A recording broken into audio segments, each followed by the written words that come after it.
안녕하세요. 머니포커스 이승원입니다.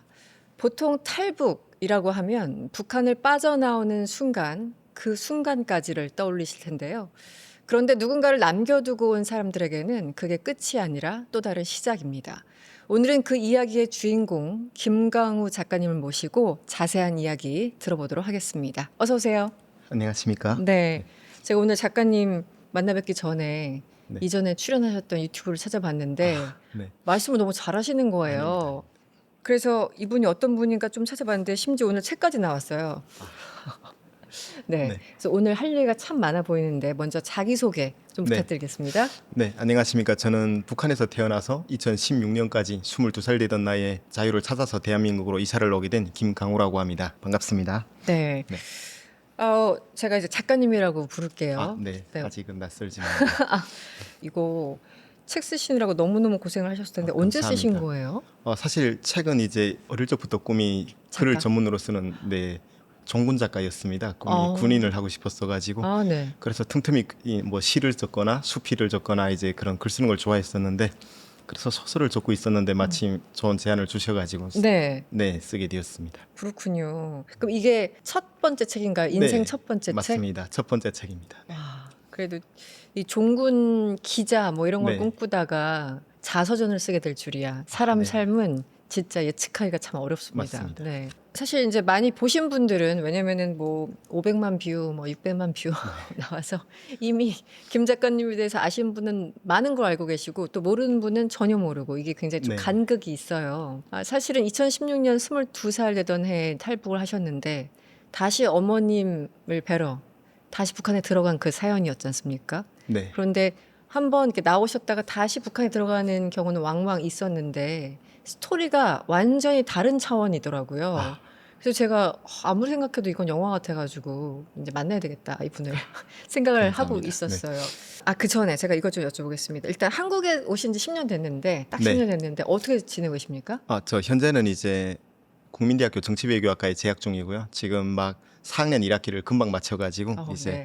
졸업까지 4학점 남아 있는 상태고요. 4학점이요. 네, 맞습니다. 디테일하게. 그리고 제가 북한에서 고등학교를 나오지 않았기 때문에 우리 대한민국의 고등교육 과정이 궁금해서 교직 이수를 또 복전으로 하게 되었습니다. 그래서 네. 거의 지금은 학업에만 몰두하고 있습니다. 공부를 하는 이제 학생이시군요. 맞습니다. 네. 학생 신분입니다. 어떠세요? 이제 2016년과 지금은 10년이기도 하고 특히 작가님한테 그 10년은 뭐 남들 한 20년, 30년 같은 느낌도 있을 것 같아요. 삶의 어떤 밀도라고 할까요? 지금은 네. 완전히 적응돼서 그냥 말부터 그냥 제가 그냥 듣기에는 소위 말하는 북한 억양 뭐 이런 거 네. 전혀 없어 보이는데요. 과찬이십니다. 사실은 최근에 어머니랑 거의 매일 통화를 하면서 지내다 보니까 사투리를 다시 쓰기 시작을 하였고요. 좀 민감하신 분들은 바로 알아채시더라고요. 그리고 네네. 말씀해 주신 것처럼 10년이면 강산도 변하는 긴 세월이지 않습니까? 그런데 저는 그 10년 동안 딱 한 가지만 바라보고 살아왔던 것 같습니다. 그래서 어떤 거죠? 탈북을 할 때부터 항상 마음속에 품고 있었던 게 좀 배우지 못했던 학업에 대한 아쉬움과 미련이 많이 있었어가지고 어떻게든 또 저희 집안에 대학 졸업자가 없더라고요. 그래서 네네. 저는 이번 생에 적어도 대학만큼은 꼭 졸업하고 싶다라는 작은 소망이 있었거든요. 그래서 배움의 끈을 놓지 않으려고 좀 몸부림치는 그런 시간이 아니었나 싶습니다. 네. 저도 뭐 제 사적인 얘기긴 합니다만 제가 북한대학원에 네. 예전에 그 좀 다녔었는데 거기에 탈북민들이 몇 분 계셨어요. 네. 그래서 가끔 얘기를 하면은 그전에 뭐 하셨어요? 하면 뭐 여자 남자 할 거 없이 군대에 있었다라고 네. 대답하시는 분들도 참 많았고. 그런데 지금 작가님 말씀하셔서 정말 궁금한데 소위 북한에서 대학 진학률 네. 몇 퍼센트 정도 되나요? 일단 뭐 저희 개인적인 기준으로 제가 다닌 학교를 기준으로 말씀을 드리면 한 학급에 이제 학생 수가 한 뭐 20명에서 30명 정도가 된다고 했을 때 그런 학급이 두 개가 있었고요. 고등학교 한 학년에요. 네. 그리고 그 학생들이 이제 졸업을 하게 되면 성비는 거의 반반이었던 것 같고요. 남학생들은 거의 85% 정도가 다 군의 의무복무다 보니까 나가고요. 고등학교 마치고 바로 군대로 가는 네, 건가요? 맞습니다. 17살이나 뭐 18살 정도 되는 나이에 나가는 거고 이제 횟수로는 만 10년 정도 군복무하는 거죠. 그리고 남아있는 그 15% 중에서 군대에 못 가는 가정형편이 어려운 친구들은 뭐 돌격대라고 해서 건설 현장에 끌려나가고 그러니까 상위 한 10% 되는 학생들이 대학교 진학을 하는 것 같습니다. 네. 네. 그러면은 상위 10%라는 거는 소위 집안에 뭔가 좀 있어야지만 갈 수 있는 건가요? 맞습니다. 그래서 보통의 학생들은 일단은 군대에 다녀와서 군대를 10년 복무하면 노동당에 입당을 시켜주기 때문에 아, 군복무 10년 마친 뒤에 이제 대학교까지 가면 그게 완성되는 스토리거든요. 인생의 코스구나. 어떤 계획이죠. 네. 네. 그래서 대학까지 마치게 되면 보통 30대 중반이 훌쩍 지나가 버리는데 집안에 돈이 있는 경우는 얘기가 다르죠. 왜냐하면 대학을 마친 뒤에 군대를 가게 되면 3년만 복무할 수가 있습니다. 아, 근데 그렇게 하는 경우에는 이제 노동당에 입당을 할 수가 없거든요. 네네. 그래서 돈이 있으니까 결국은 또 뇌물이나 뭐 이런 것들을 써서 나중에 입당까지 하게 되면 다른 군대에 먼저 간 친구들에 비해서 한 4, 5년이라는 시간을 앞설 수가 있는 거죠. 당겨서. 네. 이제 그렇습니다. 거기서부터 완전한 격차가 생기는 출발선 거군요. 차이가 네, 있죠. 그렇군요. 그러면 작가님도 군대 저는 이제 그 북한의 어떤 인권 침해 그 연사제를 경험을 한 케이스인데요. 왜냐하면 아버지가 먼저 탈북하셨다가 잡혀서 정치범으로 돌아가셨기 때문에 저는 군대에 나갈 수가 없었습니다. 네. 연자제 때문에 오히려 군대도 못 가는 상황. 네. 근데 결국 지금에 와서 돌아보면 그게 어쩌면 저의 행운 첫 번째 운이었죠. 네. 그래서 어떻게 보면 더 탈북을 결심하게 된 계기가 맞습니다. 생겼던 네. 거군요. 알겠습니다. 사실 작가님 하면 떠오르는 게 한국 여권하고 아이폰을 들고 네. 북한에 갔다. 이게 도대체 무슨 얘기냐. 사실 들어도 믿기지 않는다라는 네. 표현이 딱 들어맞는 그런 상황인데 일단 처음 스토리를 한번 좀 설명해 주시겠어요? 네, 간단하게 좀 요약해서 말씀드리면 제가 네. 2016년 5월 26일 날 탈북을 했고요. 대한민국에 입국한 날짜는 16년 10월 6일입니다. 그리고 1년 정도가 걸린 건가요? 네, 맞습니다. 네. 중국에서 3개월 정도 예수제자 훈련원이란 곳에서 성경 공부를 했고요. 그걸 마친 뒤에 이제 중국을 또 이동하는 기간이 좀 걸리다 보니까 그리고 태국 남인수용소에 또 있었고요. 그렇게 하고 국정원 2개월, 하나원 3개월을 했고요. 이제 보통 국정원은 3개월 정도 이제 네. 조사 기간이 있는데 저는 진짜 운 좋게 또 그것도 어떻게 2개월 만에 마치게 되었고요. 이제 한원을 수료하고 우리 사회에 나오게 된 시점이 2017년 2월 22일이었고요. 네, 그래서 제가 아까 앞서 말씀드린 것처럼 공부를 하고 싶은 마음이 크다 보니까 바로 대안학교 고3에 다니게 됩니다. 그 고3을 3개월 또 다니다가 저를 중국에서 구출해 주신 선교사님이 이제 뉴질랜드로 가자고 꼬드김을 주셔서 또 네. 결국 그쪽으로 갔다가 뉴질랜드에 6개월을 가셨어요. 보냈고요. 네.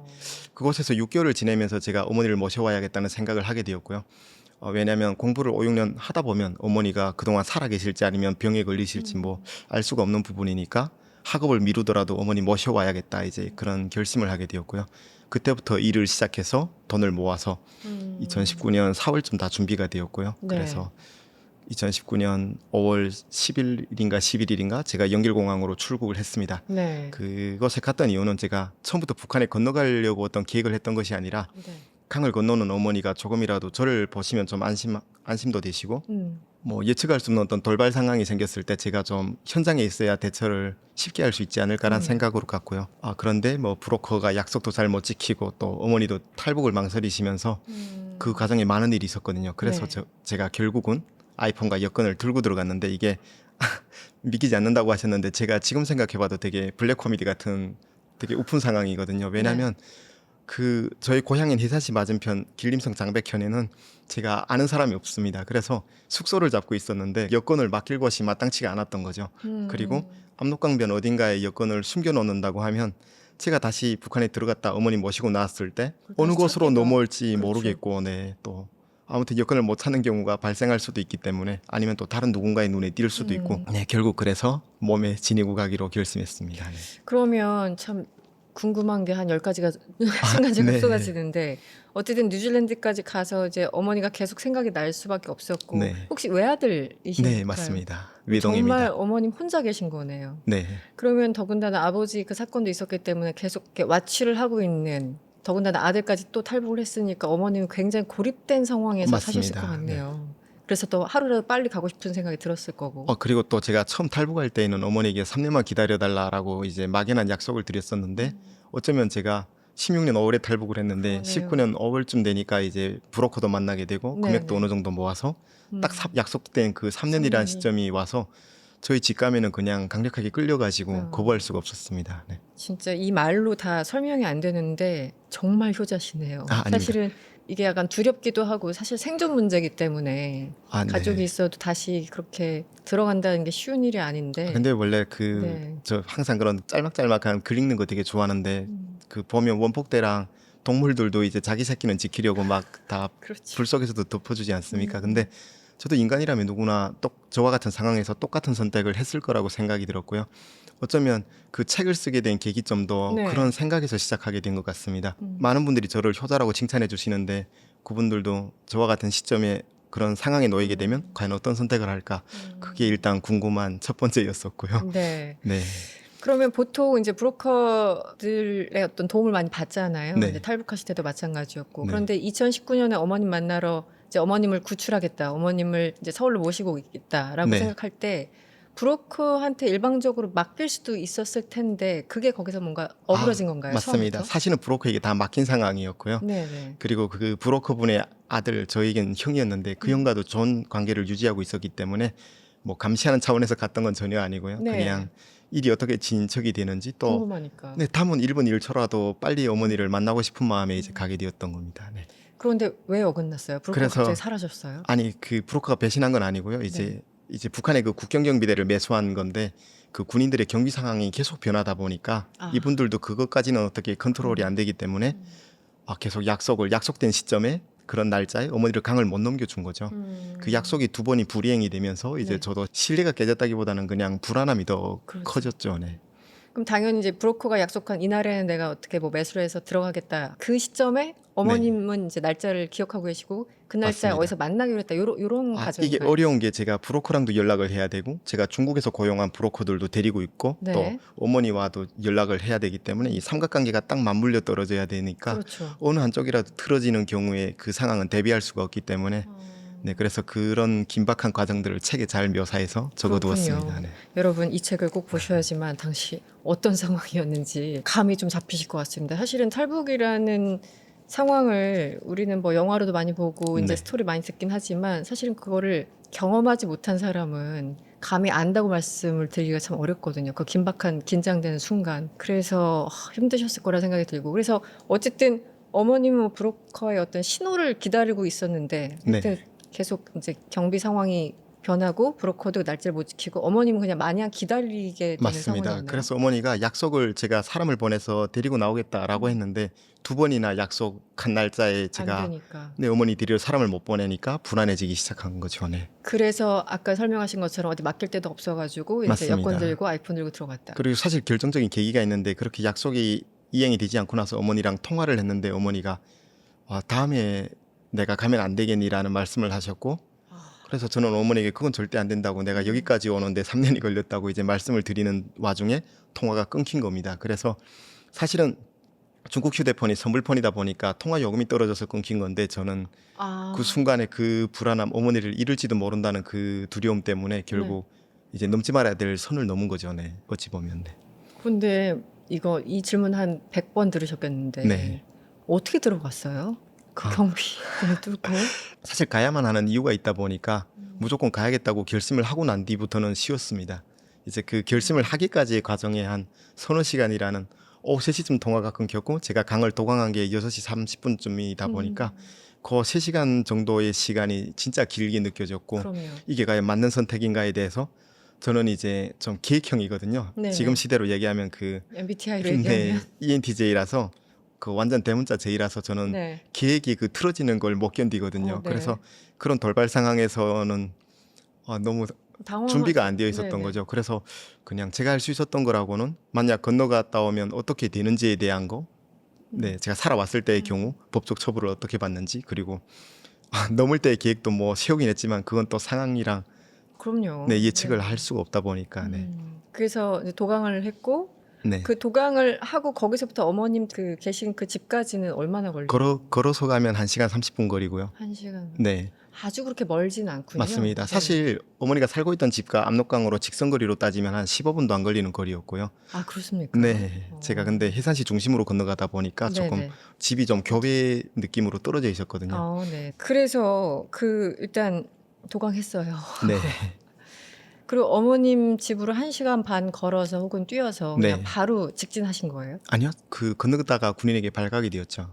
사실 계획은 많았습니다. 그 마이크 타이슨이 했던 얘기처럼 누구나 그럴싸한 계획을 가지고 있잖아요. 그래서 맞기 전까지. 저도 네. 시뮬레이션을 진짜 수없이 해봤고요. 그럼요. 그 제방뚝 한 7m, 8m가 되는 그 제방뚝이 있는데 그걸 올라야만 성공할 수 있거든요. 왜냐하면 감시초소가 150m 간격으로 하나씩 있다 보니까 이게 두 군데서 네. 바라보지 않습니까? 그래서 무조건 발견될 수밖에 없는 구조라서 저는 감시초소가 하나 있는 제방뚝이 길게 한 1km 정도 쳐져 있는 그곳을 택했고요. 성우동이라고 불리는 곳인데 그래서 그곳으로 건너다가 진짜 운이 안 좋아서 군인에게 발각되면 다시 중국 쪽으로 건너왔다가 네. 다음날 새벽이나 아니면 다른 장소, 다른 시간대로 다시 도강해야겠다.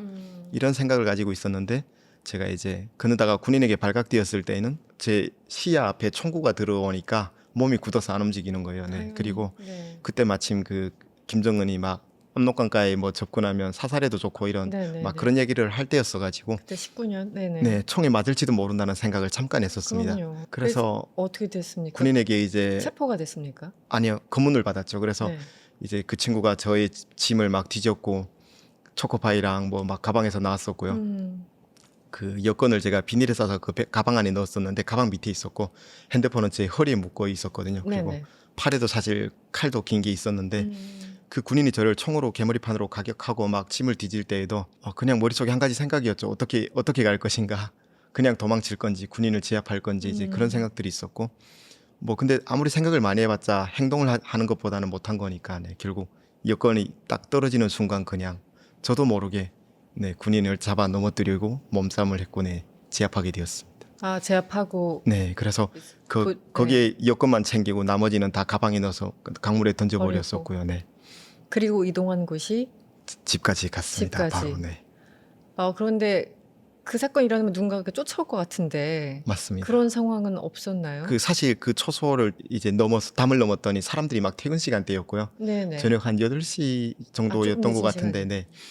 다행스러운 거는 북한의 가로등은 일찍 뭐 켜지지도 않고 뭐 지나가는 자동차 불빛밖에 없었는데요. 어두운 상황. 네, 그 제방뚝이 아까 제가 1km 정도 떨어져 있다고 했는데 그게 오르막이었어요. 그걸 제가 한 10분, 15분도 안 걸려서 뛰어 올라갔는데 그 위에 초소에서도 군인 2명이 나왔었습니다. 그래서 그 친구들이 막 저보고 서라고 소리를 쳤었고요. 그래서 저는 제가 제압한 군인이 전화를 했을 거라고 생각을 했었고 네. 그냥 저는 근데 그 아파트 뒤쪽에 위원장 마당이라고 큰 시장이 있는데요. 제가 어릴 적부터 할머니가 그 장마당에서 마대 장사를 하셨습니다. 그래서 계속 사탕 사달라고 떼쓰러 갔던 곳이라 진짜 지리를 골목골목 알고 네 계시니까. 맞습니다. 너무 혼해가지고 절대 안 잡힐 자신이 있어가지고 네 결국 무사히 도망을 갔고 제가 5월 20일 날 강을 넘었는데 그로 인해서 5월 31일까지 특별경비란 게 내려지게 됩니다. 네 그 작가님이 그 일을 저질러 가지고 맞습니다. 그래서 앞 20일 동안요? 11일 동안의 11일 특별경비였는데요. 근데 문제점은 저는 이제 강을 넘을 때 브로커에게 약속하기는 3일 뒤에 사람을 보내서 저희를 다 네네네. 압록강을 넘겨달라고 약속을 해가지고 저는 그런 사연을 다 모르니까 그 특별경비 내린 걸 모르니까 네네네. 집에 가서 마음 편히 이제 어머니한테 3일만 참으면 된다. 3일 뒤에 우리 가시다. 72시간만 버티면 우리는 자유를 얻는다. 이제 그런 이야기를 하면서 마음 편히 있었죠. 네. 그런데 어쨌든 몸싸움까지 하고 뭐 다치기도 하셨을 다쳤습니다. 텐데 네. 그래도 겨우겨우 어둠과 혹은 뻔히 아는 그 길 때문에 네. 그래도 무사히 어머님 집까지 갔을 텐데 집에 어떻게 담 넘어 들어갔나요? 아니면 문을 두드리고 저희 들어갔나요? 집이 이제 옆집이랑 이어져 있는 네. 그 한 동에 두세 대가 사는 구조였어가지고 저는 이제 어머니를 만나는 상황도 많이 상상을 해봤었는데요. 네, 굉장히 극적이잖아요. 네. 3년 만에 어머니를 보는 그 장면 자체가. 맞습니다. 그런데 북한 사회는 이제 밤이 되면 치안이 안 좋다 보니까 도둑도 많고 해서 문을 다 잠그고 있거든요. 그래서 저는 담을 넘어 들어갔고요. 그 출입문을 이렇게 두드렸는데 어머니라고 그냥 속으로만 부르면서 소리를 낼 수가 없어가지고 그냥 두드리기만 하고. 네, 조용히. 그리고 어머니가 문을 열어주시고 딱 눈 마주치고 바로 어머니 주저앉으시더라고요. 아무 소리도 못 하시고 네. 진짜 말도 안 되는 상황이죠. 그래서 어머니한테 제가 막 빨리 들어가자고 작게 얘기하고 안아 일으켰더니 어머니가 이 도깨비 같은 자식이 왠지 올 것 같더라니 막 이러셔가지고 네. 울음바다 아니었어요? 네, 들어갔더니 난리였습니다. 막 울고 그랬을 웃고 것 막 네. 제가 눈물이 날라. 네. 본의 아니게 또 네. 아우, 그렇구나. 그래서 3일 뒤에 브로커랑 만나기로 했는데 네, 그 특별 경비 기간 맞습니다. 그러면은 다들 와치하고 있고 사실은 그 사건이 있었기 때문에 제압당한 그 군인도 네. 있을 테고 뭔가 그 주위에 굉장히 삼엄한 경비가 특히 그 지역에 집중됐을 맞습니다. 것 같아요. 근데 제가 아까 말씀드린 것처럼 저희 집은 해산시에서도 살짝 시골 쪽에 떨어져 있고요. 저희 어머니가 이민반장을 또 하시기도 했었고 그래서 숙박 검열이나 이런 거에 좀 자유로울 수가 있었고요. 저도 어머니를 3년 만에 봤는데 많이 좀 뭐라고 할까요? 그 달라. 사이에 많이 늙으시었더라고요. 그렇죠. 그거 있어요. 몇 년 만에 부모님 딱 봤는데 네. 아, 나이 드셨구나. 그거 느껴질 때 네. 너무 속이 타죠. 그냥 죄송하죠. 저 때문에 그렇게 된 것 같고 막. 근데 3일 뒤에 브로커가 안 나타난 겁니다. 그래서 어머니한테 오늘 점심쯤 아마 올 거다라고 말씀을 드렸는데 아무도 안 온 거예요. 저녁까지. 그래서 바로 밤에 산에 올라갔습니다. 제가 뒷산에 올라가서 압록강이 내려다 보이고 건너편은 중국이 보이거든요. 그 산이 올라가서 제가 로밍을 하고 건너갔어가지고 네네. 신호가 진짜 잘 잡히더라고요. 그래서 산에 딱 올라가서 신호가 연결되는 순간 막 카톡이 많이 쏟아져 들어오고 뭐 제가 갑자기 행방불명된 상태이고 소수의 인원에게만 어머니 모시러 간다는 이야기를 했기 때문에 연락이 안 되니까 막 걱정하는 문자들이 많이 있었고요. 그랬구나. 친구들도 그렇고 그 네. 브로커 측에서도 연락이 왔을 테고. 맞습니다. 그래서 네. 그 브로커 문자부터 확인을 했는데 이제 너 들어갈 때 무슨 사고를 친 거냐 아니면 붙잡힌 거냐 막 살아있으면 연락을 좀 그쪽에서 해라 막 걱정이. 엄청 와 있는 겁니다. 그래서 답을 막 저 무사히 들어왔어요 막 이러면서 상황이 어떤지를 체크했더니 왜 사람을 안 보냈냐 물었더니 뭔지 모르겠지만 국경에 특별 경비가 내려져서 10일 동안 꼼짝도 못 하니까 6월 3일까지 숨어 있어라. 6월 3일 날 다시 사람을 보내겠다. 그래서 갑자기 저는 휴가를 받은 거죠. 왜냐면 3년 동안 어머니 모셔 돈을 벌기 위해 열심히 일을 하다가 진짜 주말에도 가끔 일하고 했었거든요. 이걸 휴가라고 표현을 하시다니 참 놀랍습니다. 얼마나 고생을 하셨으면. 아니 근데 집에 또 언제 뭐 누가 쳐들어올지 몰라서 맞습니다. 그래서 산을 올라가신 거잖아요. 네, 그때부터 산에 있었습니다. 그래서 어디 저희 있어요 산에? 저희 집 해산이 원래 산해택으로 살아간다는 뜻의 이름이거든요. 근데 그래서 해산이 다 산입니다. 전 어릴 적부터 산을 진짜 많이 타고 다녔어가지고 그 산에 이제 원래는 나무를 심어야 되는데 사람들이 먹고 살기가 힘드니까 나무를 다 뽑아버리고 밭을 만들었습니다. 그래서 비가 오면 수해가 많이 나기도 하지만 그 또 산에 농사를 지으면 도둑이 많잖아요. 또 특히나 해산은 탈영병도 많아서 그 산의 밭을 이제 감자를 많이 심는데 옥수수나 네. 그걸 지키기 위해서 사람들은 천막이나 이제 경비막을 지었습니다. 오두막들을. 아, 그런데 제가 갔을 때는 5월이어서 비어있는 막들이 산에 진짜 많은 거예요. 그렇군요. 그리고 저희 친척집들 그 밭도 있어가지고 감자를 한 1.5톤 정도 생산하는 그런 밭이었거든요. 네. 그래서 그 막 안에 숨어 있으면 어머니가 다음 날에 토끼 먹일 풀을 캐러 오듯이 막 준비해서 거기에 음식 같은 음식 거. 갖다 주고 네. 어머니랑 어쨌든 분리돼서 계속 그렇게 있었네요. 네, 가끔 내려가서 또 어떤 날은 밤에 집에 내려도 가보고 네. 근데 그 5월이면은 네. 이제 사람들이 근데 왔다 갔다 하지 않나요? 그 아무리 낮에는 숲 많이 같은 데도. 다닙니다, 진짜. 그럼 그래서- 계속 그 안에 숨어 있어요? 그래서 사실은 밤에는 산에 올라가 있고 낮에는 될수록이면 집에 내려가서 또 숨어 있기도 하고 아, 그 사람 과정을 눈피해서. 네. 왜냐면 낮은 이제 보통 그런 검열을 안 다니지만 초저녁 시간에 주로 숙박검열 많이 하거든요, 밤이랑. 아, 그 시간 네. 한 6시 뭐 안팎의 시간에 네. 합니까? 그럼에도 불구하고 사실 뭐 제가 그 나스다란 동네다 보니까 얼굴만 잘 가리고 있으면 딱히 뭐 네. 그래서 집과 산을 왔다 갔다 하면서 그 농막 같은 데 3년 있으면서 동안 그리웠던 고향의 음식들을 어머니를 시켜서 배달시켜 먹으면서 네. 짜장면도 안 제가 생각했던 맛들이 아니더라고요. 네. 아, 그래요 또? 맞아요. 네. 그 말씀하신 짜장면이 생각났었고요. 아, 그래요? 카스가 생각나고 네. 그러니까요. 네. 또 한국에 또 오면 또 떡볶이도 있고 뭐 이런 맞습니다. 것도 생각이 났겠네요. 네. 사람 마음이라는 게 참 그러네. 네. 어머님을 3년 만에 만났을 때 사실 한국에서 어떻게 살고 있는지 굉장히 궁금하셨을 거잖아요. 네. 어떻게 살았니? 뭐 밥은 먹고 다니냐? 거의 이런 분위기셨을 거잖아요. 어떻게 한국 생활을 어떻게 좀 인지시켜 드렸나요? 아, 네. 그래서 사실은 저도 이 부분을 좀 어머니가 물으실 것 같아서 또 저도 보여드리고 싶은 마음이 있다 보니까 미리 가기 전에 제가 살고 있는 집이랑 냉장고랑 다 찍어서 갔었습니다. 촬영을 해가지고요. 네. 동영상도 찍어 갔었고. 그래서 건너가서 이제 어머니에게 딱 보여드렸죠. 이게 내가 배정받은 이제 물론 그 막 월세, 임대 이런 개념을 이해시켜 드리기는 너무 힘들어서 그냥 이게 내가 사는 집이다. 30년 살 수 있다. 막 이러면서 보여드렸고요.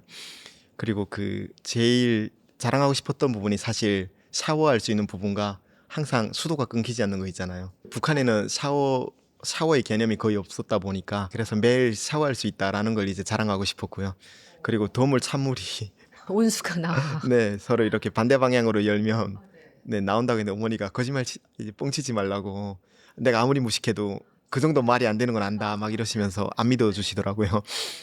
아, 그리고 어머니가 안 믿어주셨던 건 진짜 많고요. 전기는 이제 하루에 몇 시간 오냐고 물어보기도 했었고요. 아, 24시간 전기가 안 끊기는 걸 이해를 못 하시는 거죠. 아, 그러셨어요. 네. 어머님 사는 그 집은 어떻게 밤에 한두 아, 시간만 전기가 그 집뿐만 아니라 이제 전체가 다 해산시 전체가 거의 1년에 설날, 추석날, 뭐 4.15 그런 어떤 김일성 네, 관련된 네, 뭐 명절 태양절 아니면 이런 거 아니면 전기가 안 들어옵니다. 네. 돈 있고 막 힘 있는 사람들 아니면 전기를 못 받죠. 네. 말 그대로 그 지도만 봤을 때 평양 위주의 몇 집만 들어오고 맞습니다. 나머지는 깜깜한 게 그게 네. 진짜 현실이군요. 그럼요. 네. 그 밤에는 전기가 그 뭐 촛불 뭐 어떻게 아, 삽니까? 그 옛날에는 저도 등잔불 밑에서 책을 읽던 시대 네네. 옛날 사람인데 저도요. 그 2012년 13년도 들어서면서부터 그 중국에서 LED 등들이 건너와 가지고 4V, 12V 이런 직류 배터리들 들어오면서 태양광 이용해서도 이제 조명이나 뭐 아니면 태양광으로 에너지 이제 보충해 놓고 밤에 쓸 수 있는? 맞습니다. 아, 그렇군요. 근데 그게 옛날에는 몰랐는데 제가 최근에 제가 존경하는 교수님 한 분 계신데 그분이 그 태양광 관련된 논문을 쓰시면서 이런 얘기 해주시더라고요. 그 저는 한 번도 생각을 못 해보았던 부분인데 국가가 전기와 같은 기본적인 인프라를 못 주니까 주민들이 그냥 그걸 받아들이는 게 아니라 이것도 체제에 대한 소극적인 저항이라고 본인들이 그 발전기라고 해서 돌려서 전기 일으키는 것도 만들어내고 태양광 같은 것도 사서 본인들이 전기를 보니까 국가가 굳이 없어도 살 수 있다 막 이런 생각들을 하게 되는 의식의 변화를 겪게 된다라고 말씀해 주셔가지고 듣고 보니까 저도 옛날에 등잔불 밑에서 그 잡곡밥 이런 거 먹을 때는 별 생각이 없었거든요. 당연히 받아들였었는데 밝은 LED 등 밑에서 그 잡곡밥을 먹으려니까 뭔가 느껴지는 게 있었어요. 왜냐하면 왜 우린 이걸 먹어야 되지? 누군가 흰쌀밥을 먹을 텐데 막 이런 생각도 했었던 것 같고 국가의 존재에 대해서 의문을 맞습니다. 네, 근본적인 질문을 하게 되는 네, 계기가 왜냐하면 되는 북한 사람들은 생각이란 걸 스스로 하는 게 아니라 국가가 주입해주지 않습니까? 그렇게 세뇌를 당해서 사는 게 정상인데 처음 질문을 하게 된 것 같아가지고 그래서 네. 어머니가 가장 놀란 건 일단 냉온수 따로 나오는 거 안 샤워실. 믿으셨어요, 그건 끝까지. 아, 끝까지 안 네. 믿으셨어요. 여기 오시기 오셔서 전까지. 믿으셨어요. 네. 어머니를 설득시키는 건 참 힘든 일이에요. 네. 아, 어머니도 한 고집 하시는지라. 그럴 것 네. 같은데요. 일단 그래도 본인 얼굴이 나온 뭐 이렇게 셀카도 찍었을 테고. 네. 그래서 뭐 뒷배경, 집. 아, 그게 이걸 다- 방송에서 말들이 많았었는데 사실은 왜 상처가 없냐 막 그런 얘기도 많았었는데 아, 그래요? 상처는 실제로도 없었고요. 그 개머리판에 맞긴 했지만 상처가 안 났었고요. 네네. 그리고 그 사진 자체는 음. 스노우란 어플로 뽀샵해서 찍은 거라 하얗게 나온 겁니다. 네. 네, 이제는 어머님이 너를 그때 못 믿어서 미안하다 뭐 이런 얘기 하시겠어요? 잘 모르겠습니다. 지금요? 네. 이 방송 보면 아마 사과하지 않을까 싶습니다. 알겠습니다. 또 어머님도 계속 아들하고 계속 있고 싶은데 그것도 네. 안 되고 몰래 눈 피해가지고 음식 배달하러 아니, 산에 가시고. 사실 어머니가 뭐 이것도 저랑 참- 같이 있고 싶다기보다는 그야말로 제가 애물단지 같은 상황인데요. 왜냐하면 갑자기 제가 건너와서 어머니 일상도 다 파괴된 거고 그러네요. 같이 탈북하지 않고서는 이제 그곳에서 살 수도 없는 상황이 되어버려서 어머니가 완전 잡으란석에 좀 불안한 상황이고 어디 뭐 누구에게 어머님은 매일 일을 하러 나가시는 그런 상황이었어요? 아니요 그냥 동네 뭐 순찰 동네에 많이 돌아다니시고 딱히 일 안 해도 제가 또 가끔 3, 4개월에 한 번씩 돈도 보내드리고 했어가지고 생활에는 별 문제가 없었습니다. 네. 그랬군요. 근데 어쨌든 아들이 있고 네. 얼마나 신경 쓰이겠어요. 근데 그 제가 살았던 동네가 다 어르신들이 많이 사는 동네예요. 네. 시골이다 보니까 이제 할아버지 할머니들이 많이 사시고 그분들의 자식들은 다 해산 시내에 살거나 이런 상황이어서 이제 북한은 이민반 동원이나 무보수 노동 뭐 많이 불러내고 또 이민반별로 이민군대 후원한다고 돈도 많이 걷어들이거든요. 그래서 어려운 집들이 진짜 많이 있는데 어머니가 또 돈을 많이 가지고 계시다 보니까 그런 것들을 많이 눈 감아주기도 하고 아, 주변 또 인심이 이제 크시군요. 네, 맞아요. 그래서 딱히 동네에 어머니에게 불만 있는 사람은 없다 보니까 다행이다. 그게 네. 다 덕이에요. 네, 이전에 쌓은 맞습니다. 덕들이 베풀고 살아야 되는 네, 거죠. 자식들한테 가고. 네. 그렇구나. 그래서 어떻게 됐습니까? 그렇게 무사하게 11일 정도를 숨어 있다가 어떻게 그- 브로커가 정말 약속한 날 왔었습니다. 왔어요? 6월 3일 날에 다행이다. 왔었고요. 근데 그 친구가 와서 하는 얘기가 오늘은 안 되고 6월 8일 날 다시 내려와 달라라고 또 이야기를 하고 내려갔습니다. 그래서 어머니한테 그 얘기를 전해 듣고 막 어머니가 동요하시는 게 보이고 네. 너무 무서워하시니까 다시 너라도 혼자 가라 막 이제 이렇게까지 얘기가 나온 거죠. 그래서 저는 그러면 이쪽만 믿지 말고 우리가 북한 내부에서 탈출할 수 있는 방법도 찾아보자. 이제 그래서 어머니가 재혼하신 그 새아버지한테 그 우리가 중국에 일하러 가는 척 군인들에게 돈을 주고 중국만 넘어가면 일단 제가 또 그렇죠. 일단. 마중 올 수 있는 사람들을 부를 수가 있어가지고 그래서 아버지가 며칠 수소문했더니 300만 원 정도 한국 돈으로만 있으면 우리가 강을 넘을 수가 있다는 겁니다. 네. 그래서 이거 그러면 할 수 있다라는 생각이 들어서 또 산에 올라가서 전화를 했는데 전화가 안 되는 거예요. 그래서 저도 당황했었는데 로밍이 끊겨가지고 산 올라가면 잘 됐었잖아요. 아니요 제가 일주일 단위로 계속 연장을 해서 쓰다가 시간이 많이 지나면서 연장이 끊긴 돼서- 거죠. 아, 네, 그래서 그래요? 다시 신청을 하려고 제가 114에 전화를 걸었는데 그 전화 받으신 여자분이 이제 고객님 개인정보 뭐 집 주소 주민번호 다 물어보시는데 통화를 3분 이상 하면 도청당하고 또 밤에 산꼭대기에서 그 아무리 옷 같은 거 뒤집어 쓰고 해도 전화불빛이 셀 아, 수도 있고 그러네요. 네 네. 그래서 막 아 저 김강우 막 9510 막 이러면서 제 주민번호 얘기하고 죄송한데 잘 안 들리니까 개인- 크게 얘기해 달라고 하고 회사내에서 그러니까 서울특별시 종남로 막 24가게 이러면서 집 주소 얘기하고 그런 과정을 거쳐서 갱신이 됐어요? 네, 연장이 또 연장을 됐어요? 했죠. 그 3분 안에 통화 끝났어요? 계속 끊었다가 다시 하기도 하면서 결국 맞춰내가지고 내 주민번호를 계속 네 반복하면서. 맞습니다. 그래서 그렇게 해서 전화 연결 다시 됐고. 네 맞아요. 그리고 그 뒤부터 한국에 있는 지인들에게 도움을 요청하게 되었습니다. 내가 사실 북한에 와 있고 한 번만 도와달라고 일생일대 딱 한 번 이거 도움이 필요하다. 그걸 믿어요, 사람들이. 북한에 다시 왔다고. 아무도 안 믿죠. 아무도 안 도와주고. 네 왜냐면 다 북한 보위부에 체포됐거나 예, 보이스피싱인 줄 알죠. 맞습니다. 그래서 그 제가 원래 일했던 그 회사에서도 월급도 안 넣어준 거예요. 회사에는 어떡해? 말씀드리고 간 건데 제가 어머니 모시러 간다고 얘기를 하고 간 건데 얘기했어요. 그럼에도 불구하고 사람 못 올 거라고 판단이 들어서 음. 그 대표가 안 넣어준 거예요. 그래서 그 문제로 근데 그 사람과 이제 나중에 제가 이거는 탈북하고 난 뒤의 이야기지만 다퉜지만 결국 못 받았습니다. 그런 일이 있었고 아. 그래서 낮 시간에 저는 또 시간이 급하니까 계속 이제 한 명 한 명 그 후보지를 줄여 나가는 거죠. 누가 도와줄 수 있는지. 네네네. 그러다가 이제 좀 믿었던 형에게 어머니가 전화를 했는데 그게 그 형이 또 제가 직접 한 게 아니고 어머니가 얘기를 하다 보니까 또 말씀하신 것처럼 의심하셔가지고 네. 진짜 강우 어머니 맞냐 믿을 수가 없다 막 이제 그 형님은 어떻게 한국에 한국에 계신 있죠. 분이세요? 한국에 있죠. 네. 아, 근데 어떻게 통화가 됐습니까, 어머니랑? 네. 낮 시간에도 막 북한 사람들도 이제 핸드폰을 좀 자연스럽게 쓰는 시대가 오다 보니까 아, 네. 그렇게 전화를 걸었는데 산에서 그 통화 목록이 13분 9초인가 어머니가 통화를 한 거예요. 제가 주의사항을 그렇게 줬음에도 불구하고 아, 그래서 이거 적발됐다고 했던 맞습니다. 게. 이게 보위부에 도청을 당해서 아, 13분이니까. 네, 근데 그 형 입장에서는 또 어머니 맞는지 막 이거 계속 제약이나고 어머니도 그럼요. 당황해서 또 도움은 받아야 되고 하다 보니까 길어졌구나. 맞아요. 그래서 보위부에서 강우란 이름 그 발신지 위치 찍어서 찾으니까 제가 탈북한 기록이 딱 있지 않습니까? 그래서 저희 집 근처에 와서 잠복을 하고 감시를 한 거죠. 아, 그러면 그것도- 작가님은 계속 산에 네, 산에 숨어 있었죠. 있었고. 네. 그 사람들이 이제 도청하다가 저희 집이 걸려서 바라보이는 맞은편 딱 집에서 저희 어머니 친구 집이었는데 거기서 감시를 하고 있었죠. 네. 그래서 잠복하다가 결국은 집 안에 들어닥쳤나요? 아, 그게 그렇게 된 겁니다. 제가 아까 6월 3일에 그 브로커가 와서 8일 날 또 네. 넘겨준다고 하지 않았습니까? 네. 그래서 6월 8일 날 저녁에 어머니 아버지 데리고 제가 밑에 그 큰 도로변에 나가서 만나가지고 압록강까지 갔습니다.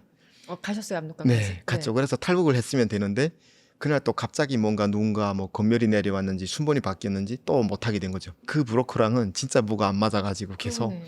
그 군인도 진짜 되게 미안해했었고요. 음. 또 1시간 넘게 걸어서 집까지 왔는데 이제 갑자기 어머니가 그랬는지 아버지가 그랬는지 어쨌든 느낌이 안 좋으시다고 갈라져서 올라가자라고 말씀을 하셔서 저만 혼자 또 따로 학교 다른 뒷골목 길로 집을 가고 아버지 어머니가 집에 들어갔는데 이제 보위부가 덮친 거죠. 왜냐하면 저희가 나가는 걸 이 사람들이 놓쳤나 봐요. 근데 갑자기 막 배낭에 짐을 지고 집에 들어오니까 아, 브로커가 브로커가 행세가 좀 다르니까. 맞습니다. 데리러 누가 왔거나 밤이다 보니까 이 얼굴 확인은 안 되지만 어쨌든 들이쳤는데 어머니 몸에서 중국 돈 막 3천 위안 좀 넘게 나오고 제가 어머니에게 갖다 드린 삼성 휴대폰이 나오고 막 이래서 빼도 박도 할 수 없는 증거들이 나와버린 거죠. 네.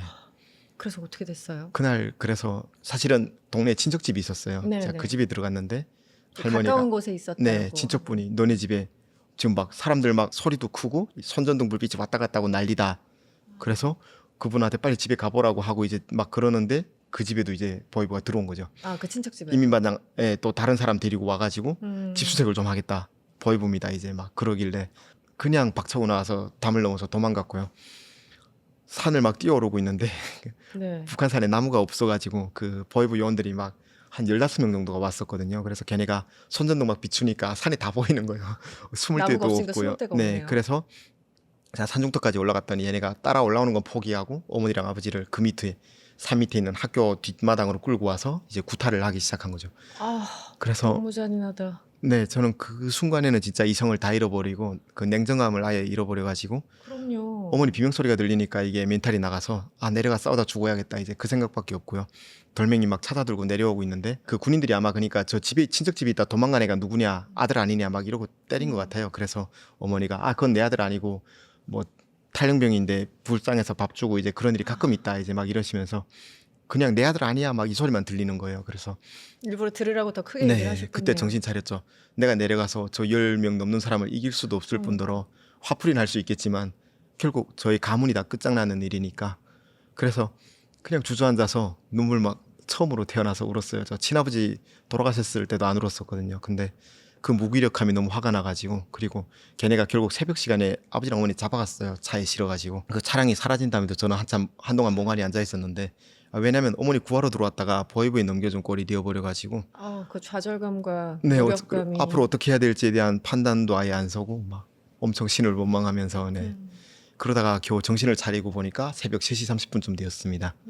그래서 다시 친척집에 들어가서 그때에는 조금 어느 정도 결심이 선 상태였어요. 그래서 어떻게 하겠다라는 또 계획을 맞아요. 다시 세우신 네, 거군요. 뇌물로 써서라도, 뇌물공화국 아닙니까? 또 돈을 어떻게든 구해다가 제가 다시 한국에 와서 어머니를 빼내고, 그것도 안 되면 제가 도당에 쳐들어가서라도 어머니 빼낸다. 막 아니 보이부에서 끌려가면 네. 사실은 거의 우리 편으로 그냥 끝난 거 못 아닌가요? 나오죠. 네. 어디에 갇혀 계실지도 모르고 그냥 해산시 보이부 건물을 어디 있는지는 알아가지고. 건물은 아는데 네. 그렇다고 무슨 뭐 무장한 무슨 뭐 람보도 근데 아니고 사실은 어떻게 합니까? 그 어머니를 모시러 갈 때 느꼈던, 결심했던 게 있는데, 어머니가 없으면 나도 살지 않는다. 막 그런 마음이 있었어요. 그리고 또 그런 일을 뜻하지 않게 겪다 보니까 제정신이 아니었던 거죠. 그래서 그 친척집에도 사실 보이부 요원들이 남아 있을 수도 있는 부분인데, 그렇죠. 그런 걸 아예 따질 그런 판단도 안 되어서 막 문 열고 들어갔는데 다행히 아무도 없었고, 물어봤더니 중국돈 많이 아니면 빼낼 수도 있을 것 같다. 그런 얘기를 해주셔서, 그러면 내가 강 다시 건너가서 돈을 보내주겠다.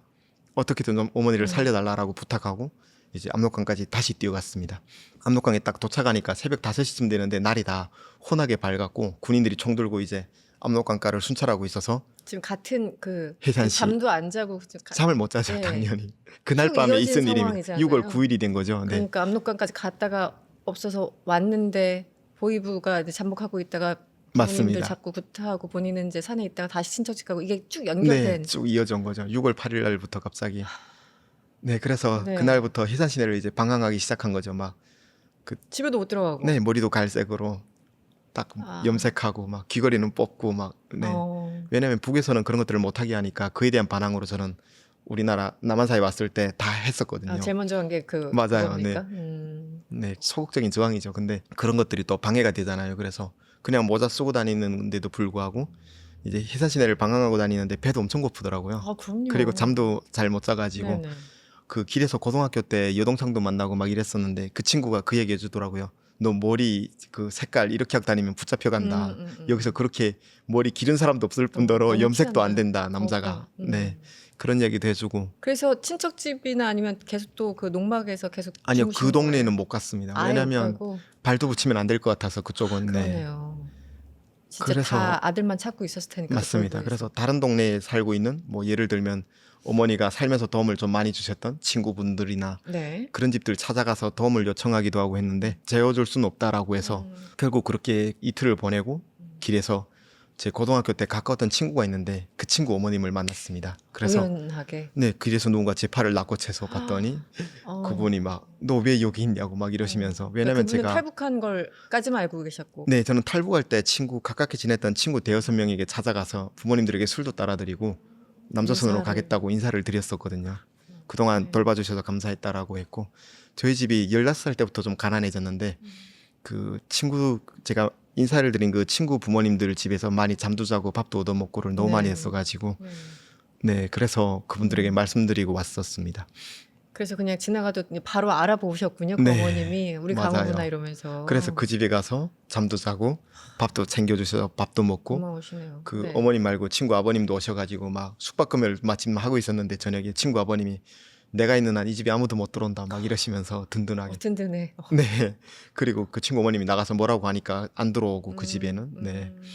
그러고 있다가 그 집에 있다가 제가 저녁쯤에 정신 차린 게 6월 11일 날 저희 친척분 핸드폰을 저한테 자랑을 했었는데 네. 그 북한 핸드폰을 저한테 자랑을 했었어요.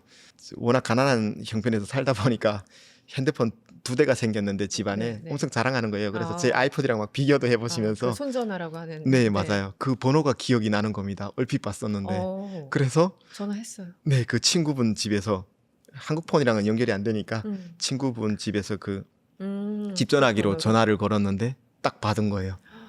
그래서 큰아버지 어떻게 됐냐 물어봤는데 그 어디 시골 가서 지금 일을 하고 있었는데 제 전화를 받고 바로 좀 기다려라 내가 찾아갈게라고 하더니 내려오신 거예요. 그래서 친구분 집에 또 피해가 갈까 봐 사람 일을 모르잖아요. 이게 또 보호부에 신고를 할지 친척들도 믿을 수가 없는 상황이었어 가지고 사실은 그래서 그 연풍장마당이라고 불리는 그곳에서 만나가지고 들었는데 그때 삼촌 그분이 저에게 해주신 얘기가 어머니랑 아버지가 지금 풀려나서 널 잡으려고 미끼로 풀어놨어 감시를 하고 있다.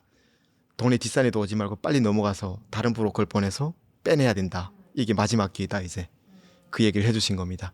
계속 감시하고 있으니까 일단 너는 근처 얼씬도 하지 말고 네, 빨리 다시 한국으로 가서 이제 돈만 일단 보내고 맞아요. 보내라. 브로커를 보내라는 거죠. 지금은 돈이 아니고. 네, 아. 그래서 이건 또 나중에 알게 된 문제지만 그날 밤에 이제 보이부 차를 타고 끌려갈 때 보이부 애들이 어머니 품에서 이제 그 중국 돈이랑 이런 거 다 빼앗더래요. 그래서 그냥 끌려갔는데 해산시 보이부장이 직접 신문을 하더란 겁니다. 그래서 어머니 이게 군 출신이고 영예군인인데 왜 조국을 배반하려고 했냐 막 따지니까 어머니가 사실 아들이 그 새아버지랑 의가 안 좋아서 집을 뛰쳐나가는 게 3년 전이었고 갑자기 모르는 사람이 와서 아들이 엄마를 찾는다고 하니까 너무 보고 싶어서 만나러 갔었는데 강을 넘어오라고 하길래 조국을 배신하는 건 좀 아닌 것 같다. 그래서 돌아선 길이다.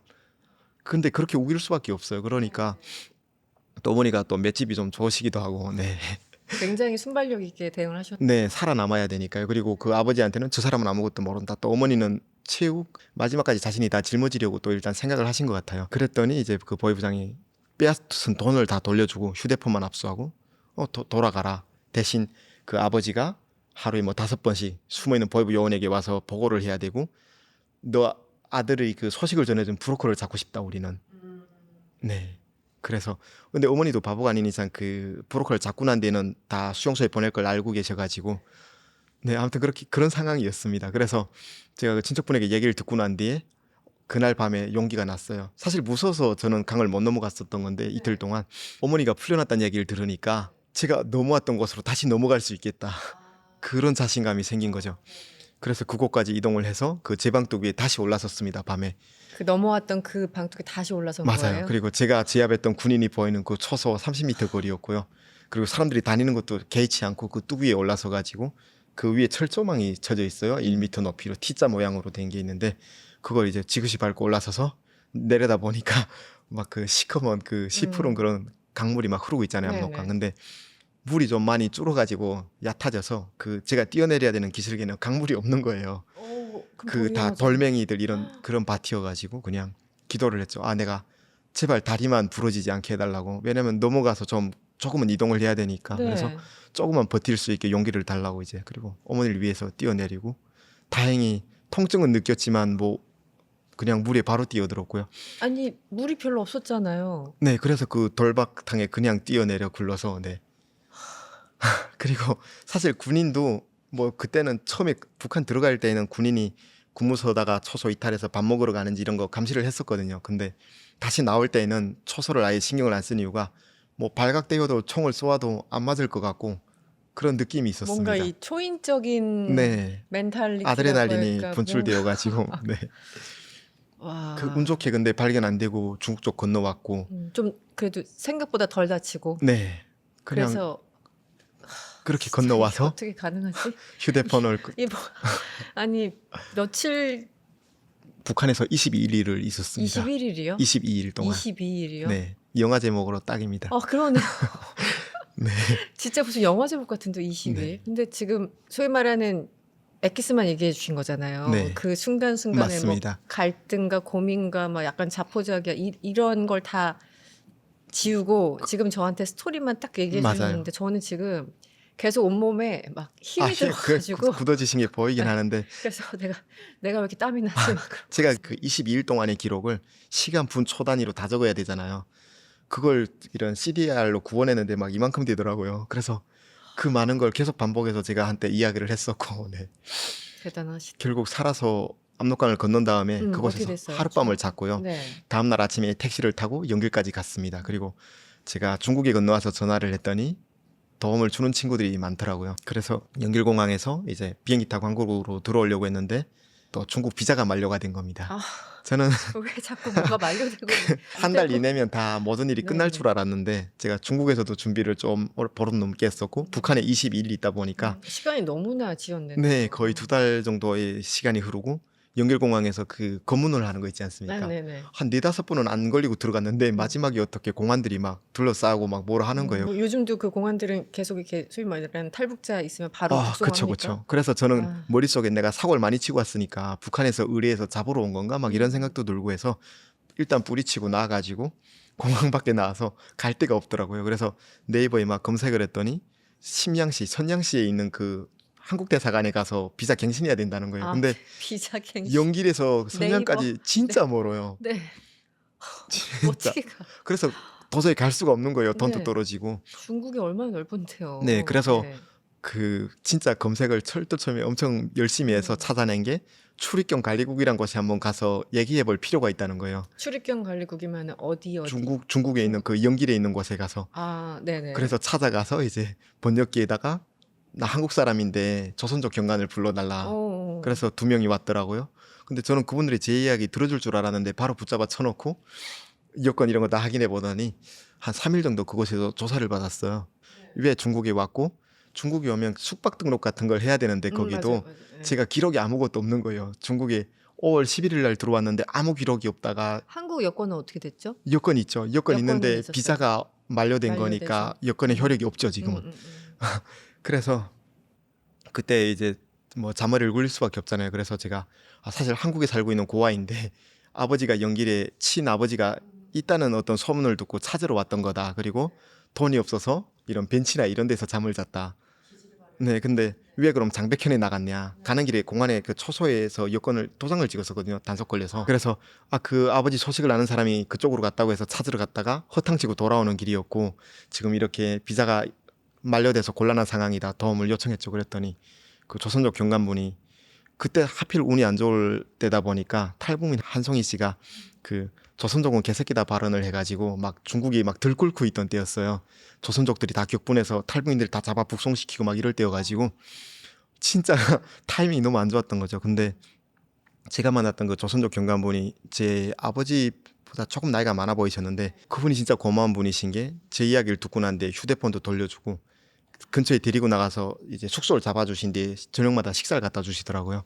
그리고 자신의 차량으로 이제 그 폭스바겐 되게 옛날 차량인데 그걸 타고 그 어디 데려가서 저를 이제 정장 입혀서 사진도 찍고 비자 갱신하는 절차를 다 도와주신 거예요. 그분은 왜 이렇게 잘해주신 모르겠어요. 걸까요? 그냥 측은했나 봐요. 고아라고 하니까. 아, 그리고 제가 아버지 찾으러 연길에 왔잖아요. 그러니까 이제 연배도 그쯤 되니까 네. 내 아들 같고 이런 느낌이 맞아요. 그래서 있었겠네요. 상황은 모르겠지만 그분이 저를 공항까지도 다행이다. 다시 태워주시고 저는 또 지인들에게 돈 빌려서 다시 티켓값 구해서 비행기를 타고 이제 들어온 거죠. 근데 그 제가 조사받는 중에도 또 많은 일이 있은 게 뭐냐면 제가 북한 갔다 온 걸 이제 국정원에 신고했거든요. 그 형이. 그래서 그 얘기를 친구들한테 전해 들었어요. 너 한국 오면 체포된다. 네네. 그리고 그 저 형이라는 거 어머니랑 13분 맞아요. 통화했던 그 형이요. 네, 그래서 그분에게도 뭐 어찌할 수 없는 사연이 있었던 것 같은데 네. 저는 이제 친구들에게 그 얘기 딱 들었을 때에는 한국 가서 내가 체포되면 이제 강 넘기 전에도 검색해봤던 부분이잖아요. 3년에서 5년 잠입탈출 위반 처벌되니까 그게 두려운 건 아닌데 당연히 뭐 그 처벌 안 받고 넘어가는 건 아닌데 시간이 필요한 거죠. 저는 어머니를 모셔온 뒤에 처벌을 자수하고 받아야 되는데 뭔가 안 좋은 거예요. 그래서 그러면 중국에 남아서 내가 어머니 모셔온 뒤에 가야 되나? 막 그 갈등이 엄청 들 때 문자가 딱 들어온 거예요. 다른 생각하지 말고 일단 한국에 와서 이야기를 하자.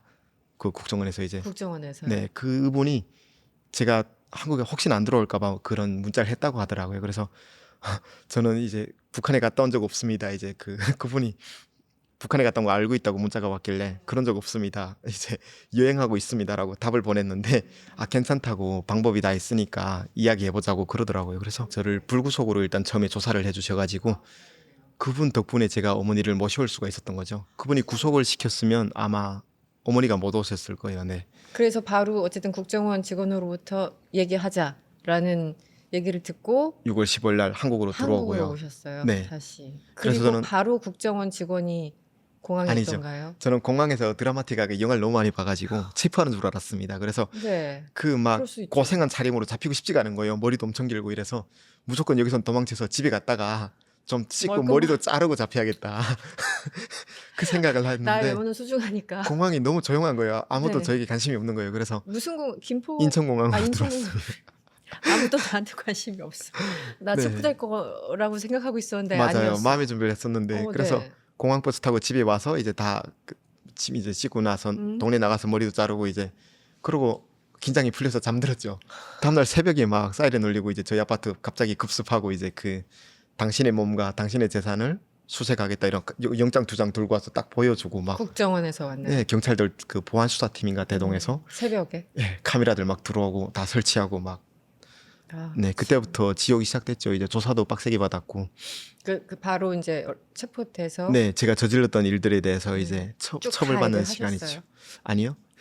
왜냐면 북한에 갔다 왔다라고 할 수가 없었던 게 저는 시간을 버려야 되니까 여전히 어머니 모셔와야 네, 되니까. 한 13일 넘게 저는 북한 갔다 온 적 없다고 끝까지 우겼고요. 13일 동안 조사를 받으셨나요? 3개월 좀 넘게 계속. 네, 계속 같은 얘기 반복하고 그러니까 5월 20일에 제가 북한 넘어갔는데 넘기 전부터 넘어가서 하루하루 뭐 했는지 그분들은 저에게 간첩 혐의가 있다 보니까 그렇게 할 수밖에 없었어요. 출국 금지만 시켜놓고.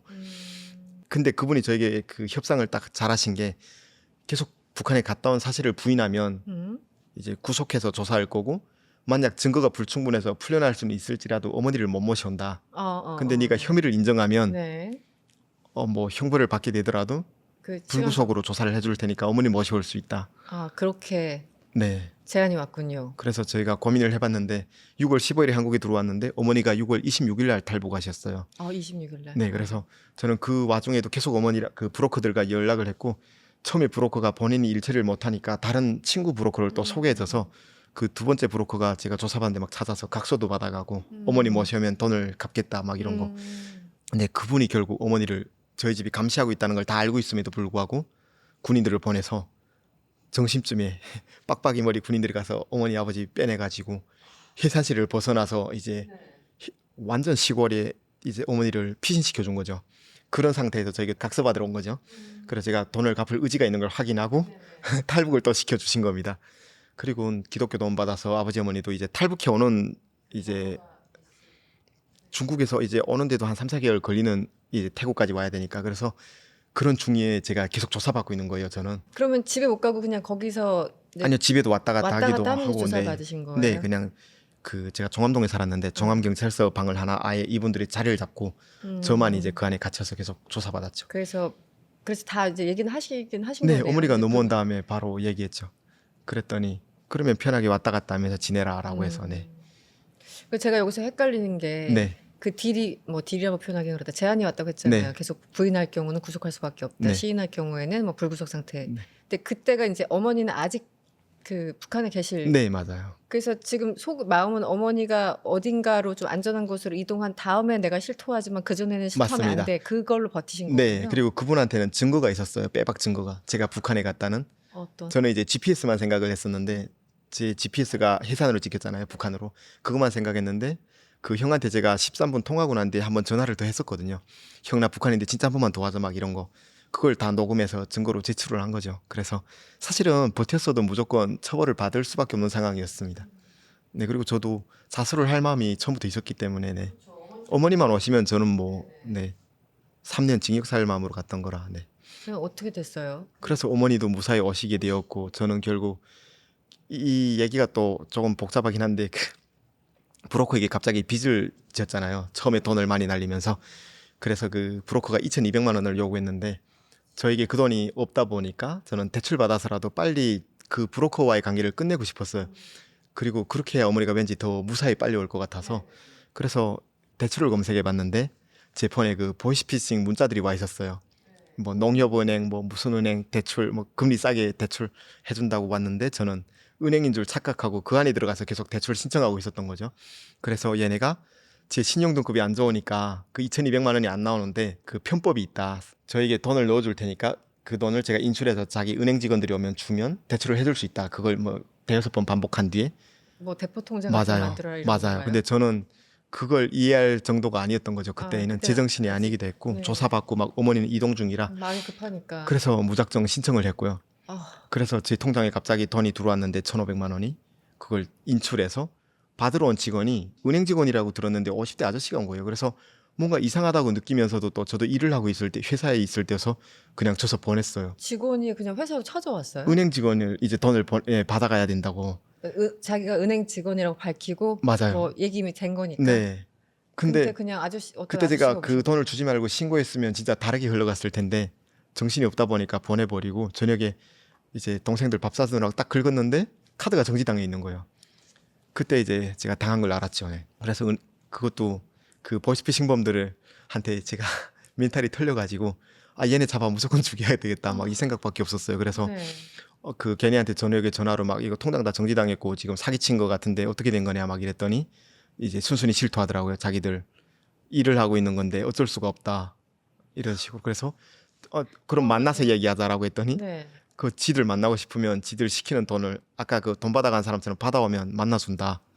계속 그 안에서 올감을 만들어 놓는 거예요. 맞아요. 그래서 서서히 끌려 들어가서 걔네 시키는 대로 한 번 돈을 받아줬더니 그 만나주는 게 아니라 무통장 입금을 시키라고 하는 거죠. 아 그래서 그러면 그 행동을 3개월 하면 지들이 필리핀에 있는데 거기로 데려가 주겠다. 어떻게든 만나준다.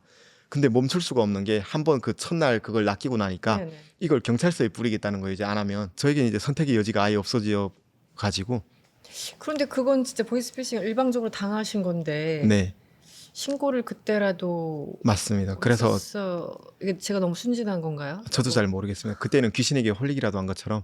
그래서 결국 그 걔네가 시키는 대로 하다가 경찰차가 와 있는 걸 보고 제가 걔네한테 얘기를 해야 되는데 저는 멈추고 싶다 보니까 도망 안 가고 이제 거기서 잡혔거든요.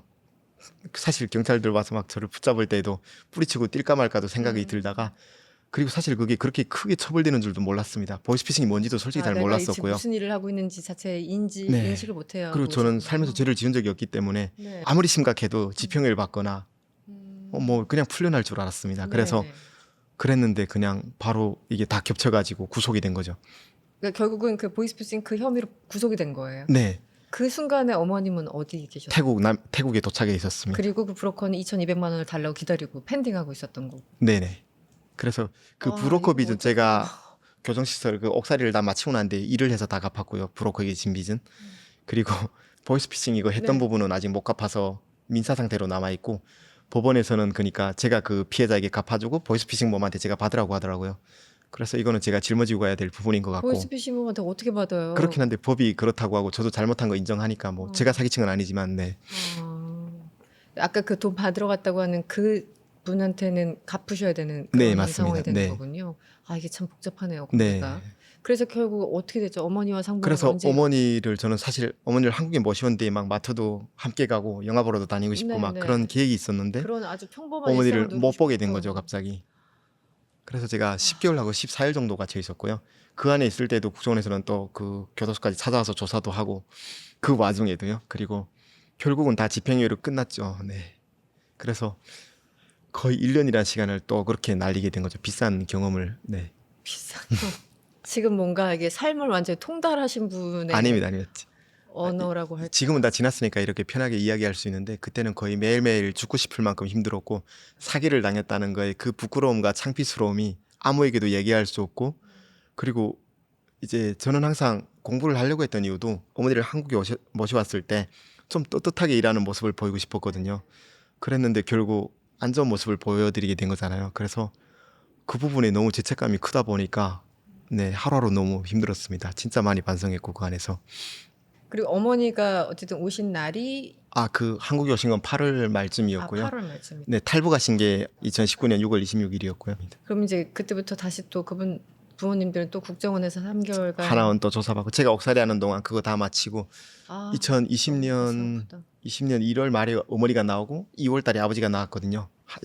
이제 하나원 다 수료해서 나왔고 그리고 그해 20년 6월 달에 제가 재판이 있었는데 그날 풀려나는 줄 알고 어머니가 이제 오셨어요. 근데 제가 지수복 입고 수갑 차고 법정에서 모습 보여드리고 했는데 못 풀려나가지고 다시 이제 또 감옥에 들어가고 어머니 그날 엄청 우시더라고요. 그리고 이제 제가 옥살이 하는 이유가 자신 때문이라고 생각을 해서 우울증에 심하게 걸리셨어요. 그때 어머니가. 그렇게 또 시간이 지나서 3개월 뒤 20년 9월 12날 제가 풀려났습니다. 그래서 19년 11월 5일부터 이제 10개월하고 절반 정도 더 살았죠. 네. 지금 잘 살고 계신 거죠? 그럼요. 그래서 조금 더 이어서 말씀드리면 제가 네. 신용불량자로 감옥을 나오게 되었고 그나마 잘했던 거는 제가 25살의 나이에 질풍노도 같은 시기를 보냈는데 코로나가 시작된 거죠. 네, 그 제가 시기는 수감 있구나. 생활할 때. 그래서 그때 어머니를 모셔왔으면 절대 모셔올 수가 없었을 것이고 그랬겠네요. 제가 신용불량자가 되긴 했지만 열심히 에어컨 설치하는 일을 배워가지고 음. 1년 정도 좀 지나니까 그 아버지와 함께 일을 해서 브로커에게 진 빚도 다 갚고 아, 하나하나 이제 회복해 나가기 시작하고 대단하시네요. 조금 열심히 살다 보니까 또 제 사연을 알게 되신 한 어르신 한 분이 네. 그 어떻게 도움? 대학교 등록금을 지원해 주시겠다고 연락이 온 겁니다. 정말요? 보통 탈북민들은 우리나라 입국 가면 5년 이내에 대학을 가면 등록금을 지원해 주는데 저는 5년이 훨씬 지나버린 시점이 되어서 못 가게 되었었거든요. 근데 그분이 공부하고 싶어 하는데 돈이 없어 못 하는 건 말이 안 된다라고 하시면서 도움 주셔서 한 2개월 고민하다가 왜냐면 이미 제가 28살의 나이가 되어서 공부를 또 시작하려니까 두렵더라고요. 마음 한켠에는 미련이 있지만 아쉬움이 있지만 지금 겨우 안정되어 가고 있는데 대학교에 합격할지 말지도 모르겠고 네. 그래서 북한인권 시민연합이라는 그 시민단체에서 저를 1년 정도 공부를 가르쳐 주기로 하고 네 결국 저는 또 공부하는 길에 들어섰죠. 네. 그러니까 공부에 대한 엄청난 집념이 그게 있었으니까 또 사실 가능한 거예요. 그것도 있는데 네. 제가 한번 죄를 짓고 떳떳지 못했던 그 과거를 좀 반성하는 의미로 나중에 더 의미 있는 일을 하고 싶다라는 마음이 있었던 것 같습니다. 떳떳하지 못하다 저는 그 표현은 별로 마음에 안 드는데요. 사실상 잘 몰라서 한 것도 어쨌든 거의 범죄는 뭐 범죄라서 네. 피해자인데 지금 얘기를 이제 덤덤히 하시지만 당시에는 진짜 엄청난 이 감정 속에 네. 휘둘리기도 하고 또 멘탈이 또 갑이셔서 아닙니다. 지금 또 잘 극복하시고 너무 방금 하신 말씀에 살짝 울컥했었는데요. 그 뭐냐면 그때 당시에는 저는 혼자였거든요. 그럼 지금은 다양한 북한인권 뭐 시민단체들과도 함께 엮여 있고 뭐 일도 하고 있지만 그때에는 북한에 다시 갔다 왔다는 이유로 아무도 저를 가까이 해주지 않았습니다. 그게 뭐냐면 심지어 가까웠던 친구들마저 조금 다른 눈빛으로 저를 바라보았고요. 그랬군요. 네, 저는 진짜 그냥 홀로 서 있었습니다. 그런 어떤 사람들 사이 그런 경계에 있어가지고 많이 힘들었죠. 심적으로 외롭기도 했었고, 네. 그러니까 사실 이제 어떤 어려운 일은 누구나 겪기 마련인데 그 순간에 한 명이라도 진짜 단 한 명이라도 얘기 마음을 네. 터놓거나 뭐 어떤 물질적인 도움을 좀 받거나 이러면은 참 좋을 텐데 성향상 저는 또 약한 소리를 잘 못하기도 하고 힘든 얘기 잘 아쉬운 안 얘기 안 해가지고. 하시니까 네. 얼마나 스스로 외로우셨을까. 그래서 이제 그 어려운 일을 겪고 드디어 네. 부모님 오셨고 물론 이제 그 뭐 법정에서 만난 그 순간들 이런 걸 어떻게 또 말로 언어로 표현하겠습니까 그것을. 근데 이제 정말 끝났다. 이제 그래도 이 정도면 됐다. 라고 느끼는 순간은 언제였어요? 역시 어머니를 한국에서 처음 봤을 땐가요? 아니면 이제 그 교도소에 나와서 이제 좀 자유의 몸이 됐을 땐가요? 언제예요? 조금 그래도 삶에 안심하기 시작한 건. 안심하기 시작한 건 사실은 대학교 합격한 날이었습니다. 어머니를 처음 그 교정시설 밖에서 만났을 때에는 그냥 죄책감밖에 없었어가지고 너무 미안했었고요. 그리고 브로커 빚을 갚았을 때 진짜 한숨 돌리게 되었고, 네, 그리고 대학교 공부를 또 1년 동안 준비하면서도 너무 힘들었거든요, 사실. 그리고 월급을 받다가 갑자기 돈 없는 생활을 또 생활비만 받으면서 공부를 하려니까 그것도 쉽지가 않았습니다. 그리고 사실 20대에 저도 20대를 거쳐왔지만 한참 전에 사실 얼마나 하고 싶은 게 많아요. 예? 머리 염색은 기본인 거고 뭐 연애도 하고 싶고 뭐 놀고 싶고 뭐 멋내고 싶고 이것저것 뭐 갖고 싶은 것도 많고 그때 가장 모든 걸 해보고 싶은 나이가 20대잖아요. 근데 너무 어렵게 그거를 말씀하신 것처럼 사실 저랑 같이 나왔던 하나원 동기 친구나 형들은 다 좋은 차 타고 안정된 직장에서 일해서 돈을 버는데 저 역시 그 KT에서 일할 때도 월급이 400에서 500은 계속 넘었거든요. 그래서 제가 좋아하는 기아의 그 스팅어라는 차량도 살 수도 있었고요. 네네. 그럼에도 불구하고 이 돈이면 어머니 모셔올 수 있는데라는 생각 때문에 뭘 못했었고 사실은 또 어머니랑 배를 골았던 시절이 많이 있다 보니까 막 자살을 함께 생각할 정도로 극단적인 상황들이 많이 있었기 때문에 저는 한국에 와서 막 달걀이나 사과나 이런 맛있는 음식들 보면 엄마 생각나서 못 사 먹겠더라고요.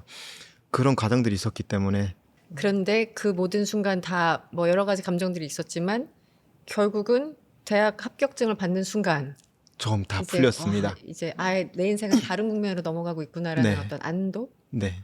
이거 이제 다른 드디어 사람이 되어야겠다. 네. 20 몇 년 만에 처음으로 느끼는 뭔가 안도감? 29살 만에. 29살. 대학 동기들과 9살 정도 차이가 납니다. 네.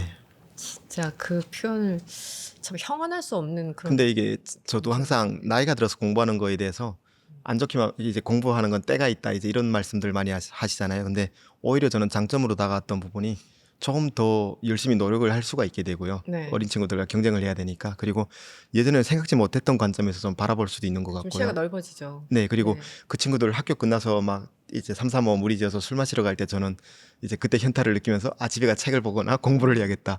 너무 좋은 것 같더라고요, 오히려. 네. 좋았어요. 그 학교 다니면서 같이 일 병행하고 그런 건 아니시고 했었습니다. 한 어. 2년 정도는 그렇게 했었고 음. 지금은 그런 이제 건설 현장에서 머무러 하는 일보다는 좀 대학교들이나 뭐 어떤 단체들의 강연을 많이 다니기도 하고요. 아, 그렇군요. 네, 그래서 지금 4학년이라고 네, 한 학기 하셨나요? 남았습니다. 너무 4학점 행복하죠. 남았다고. 네. 아까 굳이 4학점 이게 굉장히 중요한 거야. 왜냐면 4학점. 교직을 하면서 열심히 네. 들었기 때문에 그 정도 남은 거거든요. 그렇군요. 초과학기 하는 친구들도 진짜 많이 있어가지고 아. 내심 뿌듯했던 거라 자랑해봤습니다. 그럼요. 네. 아니 근데 지금 무슨 정치외교학과입니다. 네. 정치외교할까요? 그거는 잘 선택한 거 맞아요? 그 사실은 적성이 맞나요? 적성에는 너무 잘 맞습니다. 오. 근데 저에게 그 등록금을 지원해 주신 장학사님께서 네. 공과나 이과를 가시기를 희망하셨어요. 반도체. 네, 취업도 잘 되는 쪽으로 네. 굳이 그리고 정치나 이런 쪽에 안 엮이고 행복하게 사시길 바라셨는데 저는 그분이 대학교를 갈 수 있게 도움 주신 건 감사하지만 그래도 제 인생이고 제가 하고 싶은 그럼요. 공부를 하는 게 맞다는 생각에 이런 선택을 하게 되었어 가지고 그래서 더 열심히 잘해야겠다는 부담감이 좀 있었던 것 그 같습니다. 보답도 하고 싶고 잘해서. 맞습니다. 네, 그래도 그분이 내가 사람을 잘못 보지 않았다라는 네네. 생각을 하게끔 해드려야. 네, 그래서 지금은 어떻게 학교에서 장학금도 좀 주고 그럽니까? 장학금은 사실 좀 많이 받았었고요. 아, 그래요? 네, 다행이네요. 뭐 그리고 일단은 뭐 지금 제 나이에 공부를 하면서 돈을 바라보진 않기 때문에 저는 이제 학업을 마치게 되면 또 석사나 박사를 이어서 할 계획을 가지고 있습니다. 그래서 앞으로 갈 길도 한 박사까지? 10년 정도 남아 있고요. 석박사까지. 네, 아니 근데 이제 30대이신 거죠? 32살입니다. 네, 그러면은 대학 그 박사까지 마치고 네, 뭐 하고 싶으신 거예요? 좀 살짝 공적인 영역에서 음. 저와 같은 어려움을 겪었던 사람들이나 그 탈북민 같은 분들이나 아니면 우리 사회에도 소수적 약자들도 많이 있고 하니까 그런 분들이 조금이라도 더 나은 삶을 살 수 있게 좀 도와드리는 일을 하고 싶습니다. 정외과를 계속 쭉 하시는 거예요? 아니면 뭐 경제학과, 뭐 철학과 많잖아요. 사실 경제학 이제 수업들도 많이 듣고 복수 전공하고 싶어서 이제 들어보았는데 많이 어렵더라고요. 그럼에도 불구하고 계속 네. 그 공부는 해야죠. 근데 한우물을 팔 것 같습니다. 한우물. 네, 뭔가 이 집요함이 느껴져요. 작가님 뵈니까 말씀도 너무너무 잘하고 확실히 계획형 인간이라는 게 딱 아니. 느껴지는. 네. 감사합니다. 시간 가는 줄 모르고 정말 얘기 많이 들었는데 제가 사실은 뭐 중간중간에 여쭤보고 싶은 게 굉장히 많은데 네, 그 이제 아버님 얘기도 여쭤보고 싶고 한데 이제 지금 우리가 다 담을 수 없어서 네. 우리 또 책도 또 읽고 다시 얘기를 한번 나눌 수 있는 기회를 네, 가졌으면 좋겠습니다. 그나저나 북한에서 지금 특히 이제 김정은이 2021년에 법을 또 엄청 만들어가지고 네.